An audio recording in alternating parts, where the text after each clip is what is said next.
First of all ഞാൻ ഹാപ്പിയാണ്. ഈ ഒരു ഇന്ന് നടന്ന വിധിയിൽ ഞാൻ ഹാപ്പിയാണ്.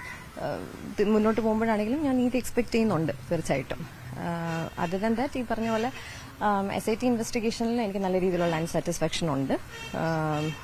ഇപ്പം റീസെന്റ് ആയിട്ടാണെങ്കിലും ഞാൻ വളരെയധികം കോൺഫിഡൻഷ്യൽ ആയിട്ട് ഈ ഒരു വിഷയത്തിന്റെ ഒരു സെൻസിറ്റിവിറ്റി വളരെ ഗുരുതരമാണല്ലോ. അപ്പം അത് കീപ്പപ്പ് ചെയ്യാതെ അതിന്റെ ഇൻഫർമേഷൻസ് ആണെങ്കിലും വളരെ മൈൻഡിട്ടുള്ള ഡീറ്റെയിൽസ് ആണെങ്കിലൊക്കെ മാധ്യമങ്ങൾക്ക് മുമ്പേ ലീക്ക് ആയതിൽ എനിക്ക് SIT ഓട് എനിക്ക് നല്ല രീതിയിൽ I am very much unsatisfied with that. So അതുകൊണ്ട് ഞാൻ DGPക്ക് ഫയൽ ചെയ്തിട്ടുണ്ട് കംപ്ലയിന്റ്. അതിനകത്ത് കാര്യങ്ങൾ ചൂണ്ടിക്കാണിച്ചുകൊണ്ട് തന്നെ ചെയ്തിട്ടുണ്ടായിരുന്നു. മെയിൻ അത് വേറൊരു കാര്യം എന്ന് പറയുന്നത് ഈ പറഞ്ഞ പോലെ ഇവർക്ക് കയ്യിലുള്ള ഇപ്പൊ പ്രതിയുടെ കയ്യിലുള്ള ഇലക്ട്രോണിക് എവിഡൻസുകളെല്ലാം നശിപ്പിക്കുക, ഇങ്ങനെയുള്ള കാര്യങ്ങൾ കൂടുതൽ ടൈം കൊടുത്തിട്ടുണ്ടെന്നുള്ളതൊരു ഫാക്ടറാണ്.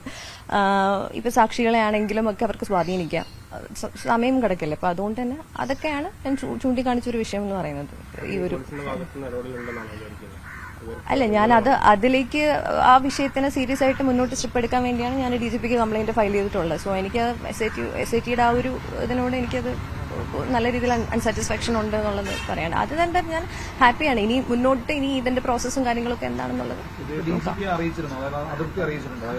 ഞാൻ കംപ്ലൈന്റ് ഞാൻ അയച്ചിട്ടുണ്ട്. കണ്ടന്റ് വെച്ച് എന്താണോ എന്റെ വിഷയം, ഏതൊക്കെ കാര്യങ്ങളിലാണ് എനിക്ക് അൺസാറ്റിസ്ഫാക്ഷൻ എന്നുള്ളത് ഞാൻ DGPക്ക് ഞാൻ കംപ്ലൈന്റ് അയച്ചിട്ടുണ്ട്. കഴിഞ്ഞു. അതെ, മെയിൻ ഇതെന്ന് പറയുന്ന ഇലക്ട്രോണിക് എവിഡൻസ് ആണെങ്കിലും ഒക്കെ അവർക്ക് നശിപ്പിക്കാൻ പറ്റൂല, നശിപ്പിക്കാൻ കഴിയുന്നുള്ളതാണ്. അപ്പൊ അത് എത്രയും പെട്ടെന്ന് ഇടപെടലുകൾ ഉണ്ടാവേണ്ട സീരിയസ് ആയിട്ടുള്ള സൈഡുകളാണ്, ആസ്പെക്ടുകളാണ്. അപ്പൊ അത് ചൂണ്ടിക്കാണിച്ചുകൊണ്ടാണ് ഞാൻ അയച്ചിരിക്കുന്നത്. ഉണ്ട്, ഞാൻ വിശ്വസിക്കുന്നത്. അതെ, ബാക്കി കാര്യങ്ങൾ ഇനി മുന്നോട്ട് നമുക്ക് നോക്കാം. നീതി കിട്ടുമെന്ന് എക്സ്പെക്ട് ചെയ്യുന്നു ഞാൻ. തെളിവുകൾ നശിപ്പിക്കുന്നതിനപ്പുറത്തേക്ക് ചില കാര്യങ്ങളുണ്ട്. കോൺഫിഡൻഷ്യൽ ആയിട്ട് നമ്മൾ പറയുന്ന കാര്യങ്ങൾ കോൺഫിഡൻഷ്യൽ ആയിട്ട് വെക്കുന്നതിന് പകരം ചില ആളുകൾ ചോർത്തി കൊടുക്കുന്നുണ്ട് എന്ന് കരുതുന്നുണ്ടോ?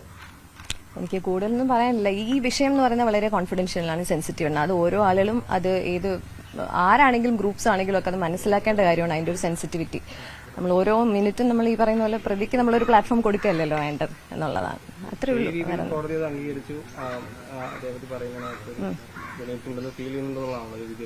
അതെ, അതിൽ ഞാൻ ഹാപ്പിയാണ്. അതിന്റെ മുന്നോട്ടുള്ള ഇനി ഉള്ള കാര്യങ്ങളിലൊക്കെ ഞാൻ അതെന്റെ പ്രോസസ്സിൽ പോട്ടെ. അതെ ഞാൻ പറഞ്ഞു, ഇന്ന് നടന്ന ഒരു വിധിയിൽ ഐ എം സൂപ്പർ ഹാപ്പി. കാര്യം എത്രയോ കൊല്ലങ്ങളായിട്ട് നമ്മളിത് നിരന്തരം പറഞ്ഞുകൊണ്ടിരിക്കുകയാണ്. അതിലൊരു ഒരു പോസിറ്റീവ് ലൈറ്റ് കാണുക എന്ന് പറയുമ്പോൾ നമുക്ക് സന്തോഷം തന്നെയാണ് ബീങ് എ സർവൈവർ. അത്രേ ഉള്ളൂ.